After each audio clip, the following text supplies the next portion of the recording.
from your favorite source for Chicago White Sox talk, delivering news, interviews, analysis, and more. This is the Sox Machine Podcast with your hosts, Jim Margulis and Josh Nelson. Thanks, Rob, and welcome to the Sox Machine Podcast from Nashville, Tennessee, during the 2023 Major League Baseball winter meetings. I'm your host, Josh Nelson, and it was a pretty quiet day one of the winter meetings. No big deals during the morning or afternoon to allow time for Jim and I to get lay of the land at the massive Gaylord Opryland Convention Center. And you probably have seen on social media everybody kind of teasing the event and just how huge the convention center is and how lost everybody gets. But the Chicago White Sox, as far as news-wise, again, pretty light, but Pedro Grifol and Chris Getz did speak to the media. Starting with Pedro Grifol, as he made his media rounds on Monday, speaking on MLB Radio on Sirius XM and on MLB Network, Grifol was asked about the position the White Sox are currently in at the winter meetings. I think we're in a great spot. We got some players that are really talented, and then we're not going to just move them to move them. It has to make sense.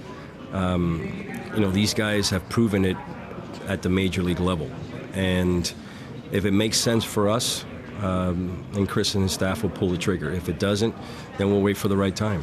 But being able to have those players as a part of our organization and have those options is something that we're always exploring to make us better. Not just make us better now for 24, but make us better, for 24 and beyond. The White Sox obviously have made two moves already. Of course, the big trade with Atlanta and signing free agent Paul DeJong. The White Sox have settled on their middle infield for 2024, and Grifol shared what he likes about DeJong and Lopez up the middle, starting first with his new shortstop. Consistency. I like what he brings to the table every single day. You get a shortstop out there that, he's going to be fundamentally sound, and he's going to lead. And the same thing with Nicky, being able to acquire Nicky. Nicky can play second base, play above average second base, and move over to shortstop, and give Paul a day, and obviously don't forget about Colson Montgomery, who's knocking on the door, and so there's some good things happening, and the off season's early, it's early still, so Chris and his staff are exploring everything to make us better. Like I said, not just in 24, but beyond. But one consistent theme from Grifol is how the 2024 White Sox must play a different style of baseball moving forward, and speed is the emphasis. You know what? One of the things I learned last year is that we played a game that doesn't win in the big leagues. We need to play faster. We need to be more athletic. We got to catch the baseball, and we got to do things a little better fundamentally. And when we talk about getting more rounded, that's what it's about. Being able to bring in Nicky Lopez and Paul DeJong, and what those guys can do defensively. And obviously, we're not done. It's the type of game that wins games at the major league level. You got to play fundamental baseball to be able to, to compete at that level, and that's what we're trying to do. That notion of playing faster rolled into Grifol sharing what he learned the most from his rookie managerial season. Off the field, and what I mean by off the field is in the dugout, in the clubhouse, I learned how to manage through adversity. And there's a lot of things that come up during the major league season that, even with me and my experience and the jobs that I've held, there's things that come up that you haven't experienced before. So no matter who you are and what you've done in the game, you're still going to run into situations where you probably haven't faced before. I think the most important part is understanding that you're going to run into some adversity, to stay calm, use your resources, use your coaches, use your front office, and just find ways to improve every single day. On the field, I think I started it off here by saying that we just got to play a different style of baseball. We got to play fast. If you're not playing fast baseball in the big leagues, you're not going to have success. I mean, if you look at the teams that were, in the playoffs, and you look at Arizona, and I said this when we played Arizona in September. These guys are a handful. And it reminded me of, our teams in Kansas City. Where they just play fast. They make plays. They do whatever it takes to, to win a baseball game. And They were a handful in the playoffs, and that's the style of baseball that we want to play and that we need to play to turn this thing around. Finally, the White Sox new brass is trying to change the franchise culture, and Grifol shared what the 3 new pillars are for White Sox general manager Chris Getz in rebuilding the franchise's culture. And he's got 3 pillars, and they're professionalism, trust, and execution. And everything falls into one of those 3. And it might seem simple, but it's really hard. It's really hard to do. We're looking for professionals, to trust the process and execute on the field. It sounds simple, but it's not. Because professionalism is a big word, and there's a lot to it. And obviously, trusting the process sometimes is really hard. Because it might make you uncomfortable as a player, but you got to trust the process. And obviously, execution at the major league level is one of the hardest things to do. So, I believe in simplicity. I love that message. You're going to hear that message a ton. That's what we're about. That's what we're going to be about moving forward. And like I said, it sounds simple, but it's not. And then finally, Chris Getz did speak to the media, and it was very quick and to the point because there's just not a lot of news, but he did talk about the current market for Dylan Cease and the timing of a possible move. Well, there's certainly no urgency to move Dylan Cease, and just like I said from the beginning, if there's an opportunity to, help our club, both near term and long term, we'll look at it. But we're talking about one of the best pitchers in baseball, and you certainly there's a responsibility for your organization, for the Chicago White Sox, to do what's best for them. But Dylan's a star in our game, and there's no real reason to come here and expect us to move a Dylan Cease. But if a team brings something that meets the threshold that we feel like we've just gotten a lot better, then we're going to do that. Has it been a popular topic of conversation though in some of the meetings you've been at? I mean, with Dylan Cease, there's not a club that has a level of interest, right? But there's a pace to these things, and continue to take the calls, and certainly compare different opportunities for perhaps getting better. But yeah, Dylan is, the starting pitching market is always, an area in which teams are looking to dive into, improve their club, and Dylan's right at the top. Now joining me is the managing editor of SoxMachine.com, and the co-host of the podcast is Jim Margulis. And Jim, we just spent a long time in a hotel for day 1 of the winter meetings. What are your thoughts after day 1? Well, I get why writers have issues with the Opryland in Nashville. Just, there's no real connection to the outside world. So when you're sitting in kind of like a half biosphere, half New Orleans French Quarter, and watching like the sun pass over your head and like turn into night, and you haven't really you've walked 15,000 steps, but you haven't gone anywhere. There is a very disorienting feeling going on. So now I better comprehend that. We have the luxury of like being able to leave and go somewhere else to gain some distance and helpful separation. So I imagine like 3 days without having an easy way to leave, I can understand why it might be the case. But as for the baseball part of it, like a little bit slow, a little bit sluggish. It really seems like Shohei Ohtani, his market and his whole process is what's kind of holding everything up, or at least, I guess the implications on luxury tax and backup plans and such are so massive for the biggest spenders that it probably can't help but affect things downstream, because like if the White Sox are holding out for the bidders who lose out in Ohtani and Yamamoto and others to get more desperate, I imagine like free agents are kind of feeling the same thing. Like, well, I don't want to settle for something now if I know that a team misses out on Yamamoto and Snell, and all of a sudden I'm Jordan Montgomery and I'm the best option in town, and so I don't want to sign. So I can understand the ramifications, but I do wish, even though it's his life and a very important momentous decision, I wish he would hurry up with it just so we could all move on, because as White Sox writers and podcasters and people who follow them, like, we know it's not going to involve the White Sox at all, so like it's irrelevant to our interests. Hurry it up, Shohei. That's how a lot of people feel right now. And the latest Shohei update, he followed San Francisco Giants pitcher Logan Webb on Instagram, so Giants fans think that they're in the running. He supposedly met with Toronto Blue Jays officials, so everyone in Toronto's losing their mind. New Angels manager Ron Washington won't comment on the pursuit of Ohtani because, quote, he doesn't want to let the cat out of the bag. So you got Angels fans still believing that they are alive. And, of course, Dodgers fans think that they're still the front runner, and Cubs fans think that they're still involved. Yeah. Mass hysteria when it comes to Shohei Ohtani, but it doesn't seem like he is close to making a decision as we record this podcast. And with our luck, after we record this, he will make his decision, and we have to record an entirely different episode.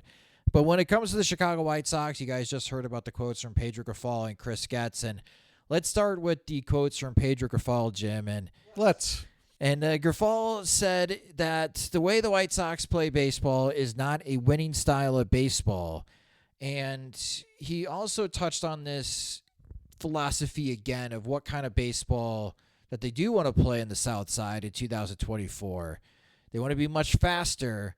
And when he was asked about what lessons he learned in his first year as a manager, he touched on the point again that he would like to see his team play more like the Arizona Diamondbacks did in 2023. That's fine, Jim. I don't think you are using your home ballpark to the fullest. And yeah, Arizona got to the World Series, but they just did not have the firepower to overcome the Texas Rangers. So again, a White Sox employee settling to finish in second place following the Jerry Reinsdorf quote. But my question is, like, I understand what Pedro Grifol may want, and maybe he is in alignment with what Chris Getz and Josh Barfield want to bring to the Chicago White Sox organization from a position player front. But do the White Sox have those players right now to pull off this type of strategy? I can approach these quotes by being charitable and uncharitable. I think the one I will interpret charitably is the playing faster. Like, I don't necessarily I think that means they're going to steal like twice as many bases or lead the league in triples or anything like that. There is room for the White Sox to play faster in terms of processing the game faster. Like, they often looked overmatched by the speed of the game. I would especially say like somebody like Oscar Colas, just how you could see the wheels turning when it came to like where to throw the ball, how to collect the ball. He just looked really out of sorts. We've seen it with like Romy Gonzalez at times. We've seen it with younger players. We've seen it with Gavin Sheets because he is just the opposite of fleet of foot out there. So like the game looks slow to him. Andrew Benintendi, surprisingly, looked kind of slow in left field for how well he runs the bases otherwise. So when it comes to like the way the White Sox could like get to the ball faster, know where to go with the ball faster, I can see them like playing a faster style and not letting the game speed up on them and basically controlling the tempo. Like if you said like, we're going to control the tempo better, I would 100% agree with that being something they can control and something they can maybe do better as long as they don't put too many players out of position. So that one I'm inclined to give a little bit of a charitable reading to and not just assume he's talking about foot speed and athleticism and all that kind of stuff. What frustrates me about Grifol, among many things, but in this case, like when people were asking him at the end of the year, saying like, what have you learned? He said, I've learned a lot of things. I don't want to get in specifics. Like you'd always like dodge the question and not answer it in a way that provided any kind of satisfaction. And so like when they ask him the question again, he says, what did you learn from your managing? I want my team to play like the Arizona Diamondbacks.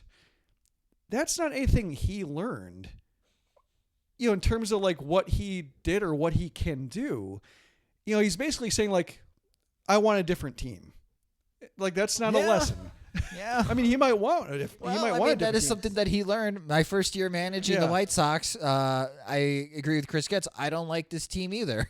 Yeah. But I mean, like, there hasn't been this kind of like, here's what I did wrong. Here's what I can do. Like, I'm like Torey Lovullo, like the way he handled the post-game press conferences during the World Series, talking about changes and just, their approach to the game and saying, kind of near tears almost. Like, I think he goes the opposite way, and just that, he's very emotional, but like he apologized, and I don't think he had to apologize, but like he took it very seriously and owned up to mistakes. And he's been there a while, and through some losing seasons, and he could have been somebody who was cut or changed out because they just were underachieving or not getting to where they needed to be. And you can always blame the manager for that. Nobody really thinks twice about it, but they really stuck by him.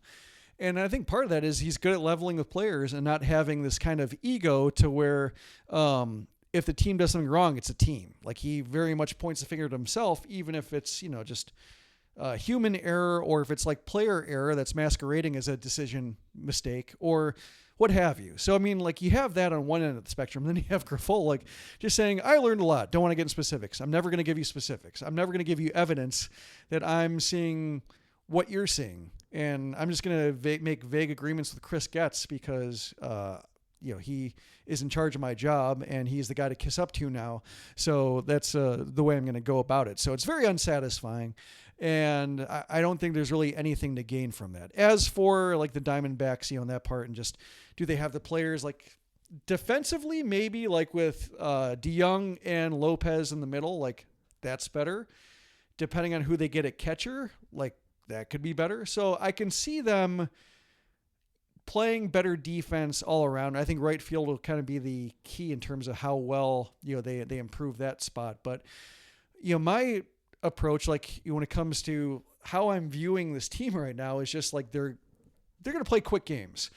They're trying to make as many outs as quickly as possible defensively, and they're not doing anything to solve the plate discipline, inability to get on base, see a lot of pitches, extend innings offensively. So they're going to make quick outs offensively as well, and you could be looking at a lot of 2-hour and 8-minute games. If you're going to be bad, be quick about it. Our friend James Fegan tweeted that out because one of his last stories that he wrote about the White Sox for the Chicago Sun-Times was highlighting the fact that the White Sox have the worst plate discipline offensively, and they allowed the most walks. So to James's point that he was trying to make on Twitter is that, well, maybe controlling the strike zone on both offense and pitching should be priority number one, but that's not what we're hearing from the manager. Yeah, that's the other thing I was going to say. You can't play a winning style of baseball without doing things that win games. Right. Like getting on base. Hitting homers. Like the mistakes in the field, on the base paths, etc. Those are very frustrating, and they lead to giving the team a clownish look. And so I understand like the impulse to say like, we got to clean this up. We got to be better at everything we can control. But when you're not doing the things that actually make a difference, the big things, like focusing on little things, the little things are the little things because they're little. The big things are the big things because they matter a lot. So if they're not paying any attention to the big things, there's only so much you can do with the little things before like have to start controlling the strike zone better, have to start having longer innings than the opponent has. You need to be able to hit for extra bases and try to need fewer hits to score runs. And the White Sox haven't really addressed that. And the problem with that is if you try to get by with being like the perfect execution team, like, God forbid I bring them up, but the 2015 Royals, like, they were a team that really got by in execution and that kind of approach. But like when you don't do that well, then all of a sudden you start pressing to make things happen, to try to out execute the other team and out hustle them and turn into Nick Madrigal by trying to take the extra base when the extra base isn't there. And that leads to kind of a circular thing where all of a sudden your fundamentals are poor because you have to out fundamental everybody else. And you can't really do that with effort. So that's why they're putting the cart before the horse when saying winning style of baseball, when winning style is those are extra points. The being able to walk more than your opponents, being able to get the ball in the air and over the fence more than your opponents, that's a winning style. And the rest is, kind of just details. I agree with Pedro Grifol. The White Sox did not play a winning style of baseball in 2023. It's quite evident when you lose 101 games. I'm just not completely sold on the Arizona Diamondbacks method of winning. And by the way, they acquired Eugenio Suarez, and they're trying to acquire more power because they learned that lesson in the playoffs. Yes, we won the National League pennant with an 84-78 record, but if we ever want to win a world championship, we are going to need more power in order to do that. So it's just kind of comical to me. The team that the White Sox want to be like is a team looking to add more power to their lineup. It's like, yeah, White Sox, that's a good idea. We're going to take another step in a different direction as we're trying to combine our wonderful speed in the outfield, but, they're not going to probably bring back Lourdes Gurriel, so they're going to have another left fielder. And even in center field with Alec Thomas, he's great defensively, but offensively, he's not up to par quite yet. He's still very young. You got Corbin Carroll in right field. And maybe they move him over to center field for the 2024 season. They got a lot of holes they got to figure out on how the Diamondbacks defend their National League pennant in 2024. So again, I agree with Grifol. Not a winning way of playing baseball in 2023 for the White Sox. Not exactly sure about this strategy. I'm still not sold on what the White Sox are trying to accomplish, at least when Pedro Grifol talks. Now, Chris Getz did speak a lot of questions in regards to Dylan Cease. And the latest about Dylan Cease after day one of the winter meetings as we currently record this, and that's the key phrase here because things could obviously change during the winter meetings, but nothing is close right now. And teams are interested, and Chris Getz admitted that he has spoken to many teams regarding Dylan Cease. But just like we talked about in our previous podcast, nobody is meeting the price tag right now to convince Chris Getz to make a deal and send Dylan Cease elsewhere. Adding to this, so Ken Rosenthal's report was kind of true. The White Sox are waiting. But Atlanta Braves MLB reporter Mark Bowman wrote in his latest piece covering the day one of the winter meetings for the Atlanta Braves that the Braves don't feel like they are a fit for Dylan Cease and the White Sox, and their interest and involvement has been overblown. Jim, what do you make of that report coming from Atlanta that they may not be all that serious regarding Cease? Well, I think, looking at it from the White Sox perspective and how we've talked about them, like being a fit theoretically in terms of like having a top 100 prospect, having a couple top 100 prospects and maybe a extra arm that's of interest and whatnot. But it's also like, all right-handed pitchers. Their entire system is right-handed pitchers. Trading for Jared Kelenic, they traded 2 right-handed pitchers to get him, including one they just acquired from the Royals. So, we've been unexcited, like somewhat intrigued, understanding that value is value and whatnot, but there isn't quite that, like, if you're looking for a position player mix or a little bit of variety, whether it's in terms of positions or the organization from which these players are coming, given that they acquired 5 players from the Braves for Aaron Bummer, it just feels like a lot of the same. So, it hasn't been the greatest fit.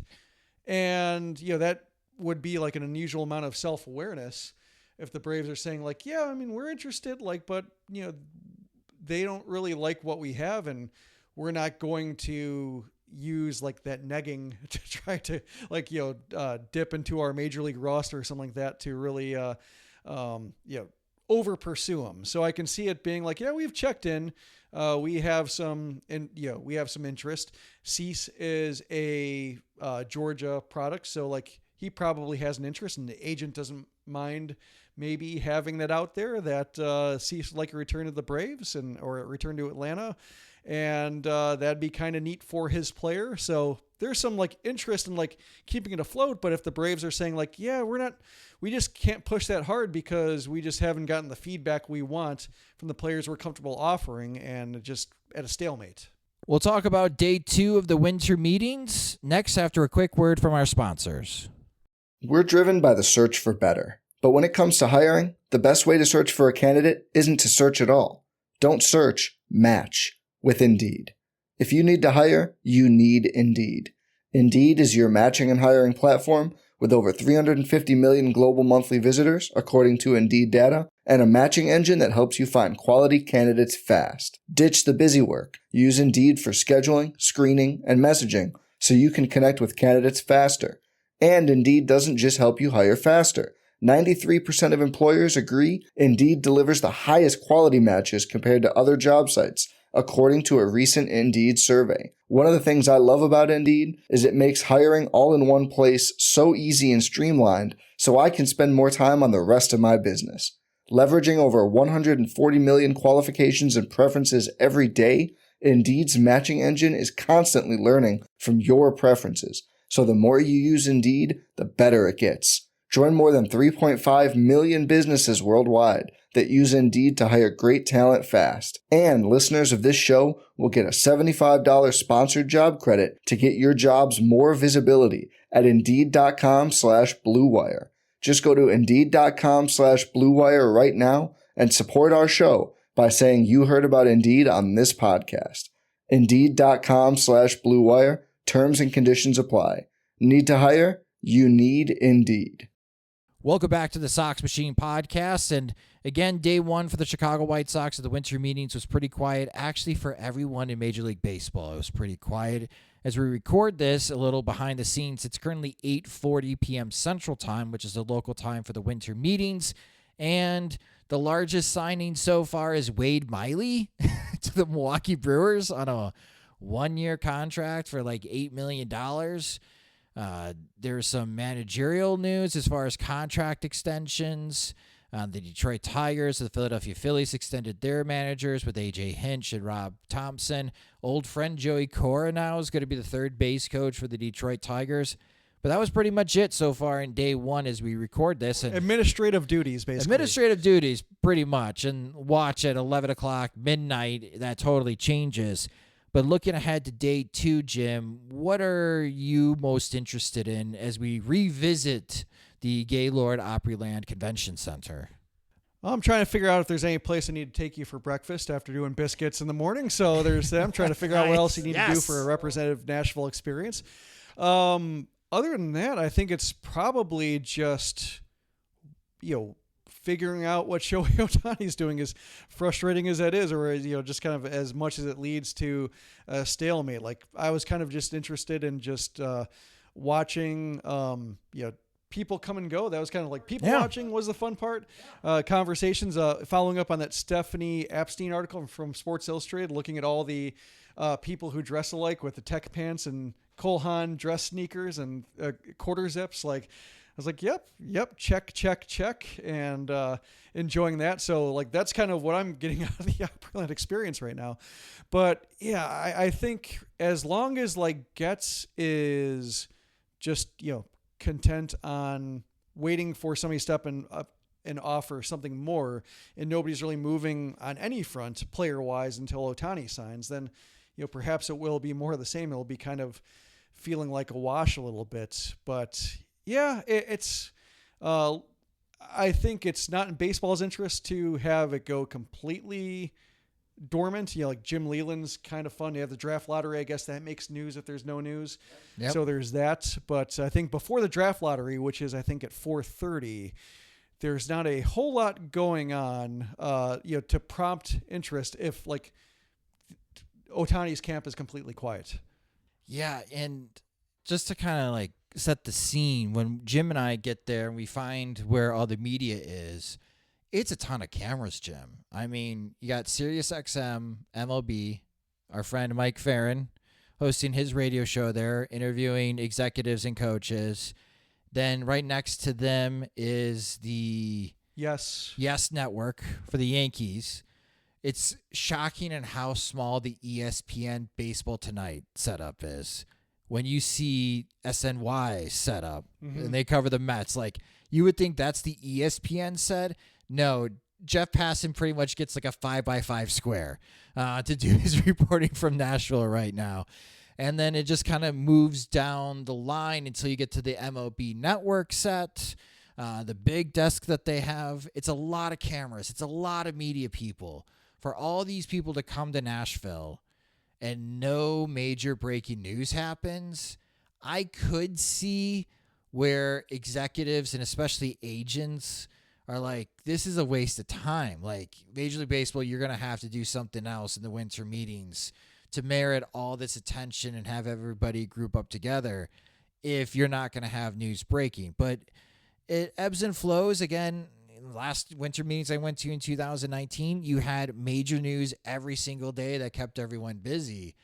Day 2, if nothing breaks before the MLB draft lottery, Jim, I think it's just going to be more visiting people. And, as you mentioned, people watching and introducing ourselves to others. We had Jonathan Nelson, the Birmingham Barons general manager, stop by and say hi. We met up with Scott Merkin. Old friend Dan Hayes is around. Herb Lawrence and the CHGO guys, they got a table over there, and we got to hang out with them and chat with them. Yeah, it was great meeting Kevin Kadick, who's like the head of CHGO. Like, I've known him from the Yahoo days, going back 12 years, but he's been around Chicago the whole time. Never met the guy, even though I feel like I know him pretty well. So it's great to finally meet him and hang out with him a little bit. So yeah, it's a great Aaron Gleeman, another guy who I've known forever online or shared blogosphere circles with, but never met. So it was great to actually say, hey, I'm Jim Margulis. How nice to meet you finally, all that kind of stuff. So that's the fun part of it. But, when it comes to fans, you don't get any kind of edification out of us meeting people. So no, we want some stuff to talk about too here. So it's all kind of a consolation. I imagine probably tomorrow afternoon, when we've met pretty much everybody we're going to meet, I think that's when despair and that disorientation will sink in and again and go when are we getting out of here? When is something going to jolt this environment and turn it into something more active and not just, am I ever going to leave? Yeah. Nashville's a great town, but everyone that's staying at the Gaylord Opryland Hotel and Convention Center, you mentioned it earlier, they're not leaving. They didn't drive here. They just lifted and Ubered from the airport. So I could understand that a lot of people are not crazy about the Nashville site. But one additional thing that I just thought of, Rob Manfred's going to have his State of the Union sometime during the winter meeting. So that will generate some news and buzz based on what the MLB commissioner has to say. I'm sure questions about the Oakland Athletics moving to Vegas will be brought up. Nashville is a possible expansion city, I think, will be brought up. But also the local TV deals. We talked about that in the previous podcast, how it's impacting the White Sox and other teams as well, and how they handle this offseason. When is the Scott Boras presser? It's supposed to be tomorrow. It is usually Tuesday. And that's the thing. Boras just shows up unannounced, so you got to hang out in that media area. And because I don't think he's got a credential, he's just going to show up and commandeer the winter meetings. So you wait until you see someone setting up a temp stage. One of his interns or associates pulls up the backdrop, and you got about 5 minutes to hurry over and get into the mosh pit of the Scott Boras conference. So I'm expecting it to be tomorrow on Tuesday. Yeah, I imagine it's like going to the Louvre and not looking at the Mona Lisa, but looking at all the people looking at the Mona Lisa and being more oppressed by that.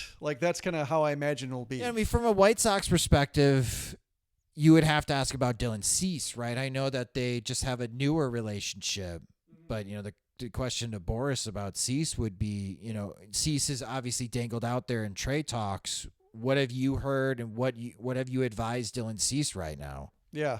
We did see Jerry Reinsdorf around. Oh, yeah, good point. Yeah, we did see Jerry Reinsdorf around the winter meetings, just kind of ambling around with Chicago media, longtime Chicago media members. And I would like to arrange a meet cute with Jerry Reinsdorf and Scott Boras, get him in an elevator, hit all the buttons, or have it get stuck, and all of a sudden they have to hash out their differences. And all of a sudden, the White Sox, minds are changed, new friendships are forged, and the White Sox will sign a player to a 9-figure contract. That's, I think, what our goal could be if Reinsdorf is still around and not just leaving after the Jim Leland introduction to the Hall of Fame, basically. Well, our listenership and viewership and readership would increase tenfold if we were able to accomplish that. Just, hey, Jerry. Hey, Scott. Emergency button. Yeah, I've watched a lot of, I've half watched a lot of 20 minutes of Hallmark Christmas movies this time of year.